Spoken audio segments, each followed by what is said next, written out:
these range tests, then I realised I've never had it set on chill mode, which is meant to cut down the power consumption. So I thought I'd take it out on a bit of a test to see if chill mode makes a difference. Now, I have had it on chill mode just driving around recently, and I have noticed it does actually help, I think. I've been getting some really good numbers even in the cold weather. So I thought I'd give it a try. It's a bit unscientific, of course, because the only way you could really test this is by running two identical Model 3s at the same time, at the same speed, and seeing if chill mode makes much of a difference.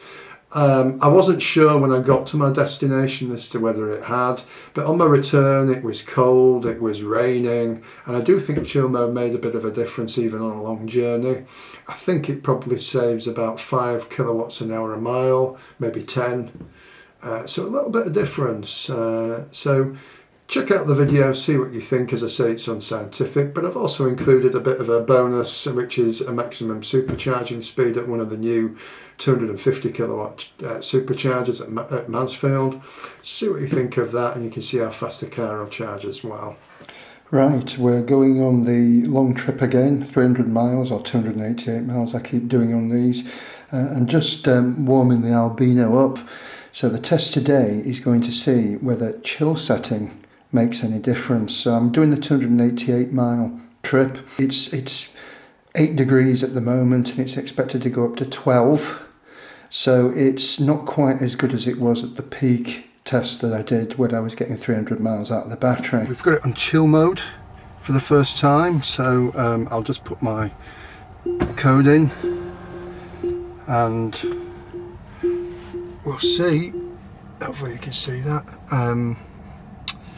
Pedals and steering, for those who don't know, chill mode, which I haven't had it set on chill mode before. So let's set off and quick video this, just see if chill mode really does make a difference on long journeys. Right, we made it. Whether it made much difference, I'm not really sure.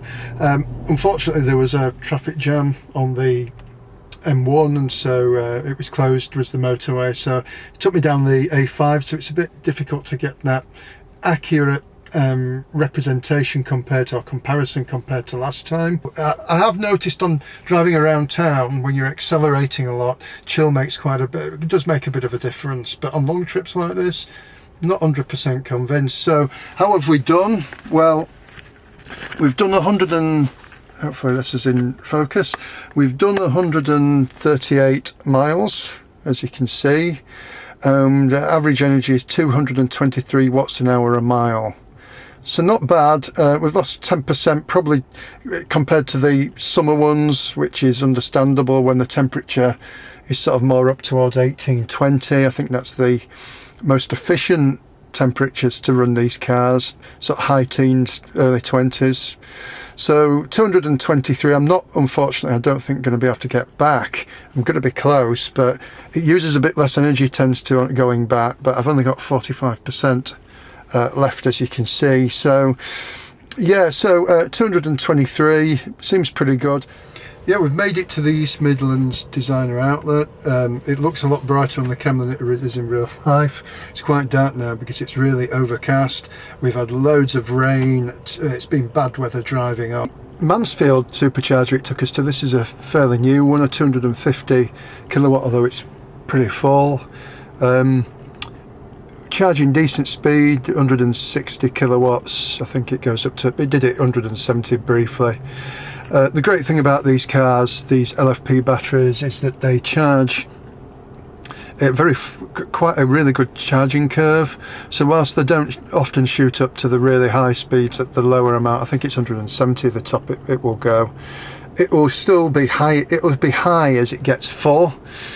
I'm only going to put 20%, 25% in because that's all I need to leave. I've been driving 93 miles, 11 degrees centigrade, 215 watts an hour a mile.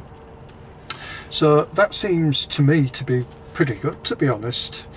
Has chill mode made a difference? I think it probably has. Doesn't make a huge difference. It does tend to make more of a difference on shorter trips. around town, because you're accelerating more from a standstill at traffic lights and things like that, whereas on a motorway you're going more at a constant speed, so I don't think it has as much an effect. And it's totally unscientific this, but guessing, I think it's probably shaved off of probably about 5 watts an hour a mile, or maybe 10. The real test will be if I can get a lovely day and do this same run again like I've done in my other videos, and we know it can just about squeeze 300 miles, this car, in ideal conditions it can squeeze 300. So how will it do with chill mode on next time? Could we get even more? So yes, use chill mode if you want to extend your range, although it's a bit unscientific. I do think it adds a slight amount. And please be kind enough to subscribe and like the videos. Also, I'll link here the video where I went to the Lake District. The weather was actually a bit better because it got to, I think, 20 degrees, so better than today. But even so, I was only about 10 watts an hour a mile better off in that better weather than I have been today with chill mode on in not very good weather at all. So I hope you've enjoyed it. Chill mode might save you 5 watts an hour a mile on long journeys, I think. You're still my favorite queen of the night, my friend. Let's drive off again. Let's drive off.